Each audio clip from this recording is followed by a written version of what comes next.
একটা গাধা হেঁটে যাচ্ছিল। নরম মাটির মধ্যে সেই গাধার পা পড়ে সামান্য একটু গর্ত হয়ে গেল। ঘটনাক্রমে সেই গাধা সেখানে পেশাব করে দিয়েছে, যার কারণে গাধার সেই পদচিহ্ন পেশাব দিয়ে ভরে গেল। এদিকে একটা পিঁপড়া হেঁটে যাওয়ার সময় দুর্ভাগ্যবশত ওই গাধার পেশাবের মধ্যে পড়ে গেল। হালকা বাতাসে গাধার সেই পেশাব সামান্য দোল খাচ্ছিল। তখন সেই পিঁপড়া বলে উঠল, পাঠশালার জীবনে ভূগোলের পাতায় পড়েছিলাম আটলান্টিক নামে নাকি একটা মহাসাগর আছে।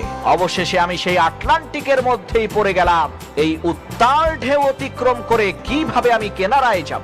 এমন সময় হঠাৎ করে শুকনা একটা তেঁতুলের পাতা বাতাসে উড়ে এসে ওই গাধার পেশাবের মধ্যে পড়লো। তখন সেই পিঁপড়া বহু কষ্টে ওই তেঁতুলের পাতার উপরে উঠে বসলো। এদিকে ঢেউয়ের তালে তালে সেই তেঁতুলের পাতাটা সামনের দিকে এগিয়ে যাচ্ছে। পিঁপড়া এখন খুবই দাম্ভিকতার সাথে বলছে, ইতিহাসের পাতায় পড়েছিলাম পৃথিবীতে নাকি টাইটানিক নামক বিরাট এক জাহাজের অস্তিত্ব আছে।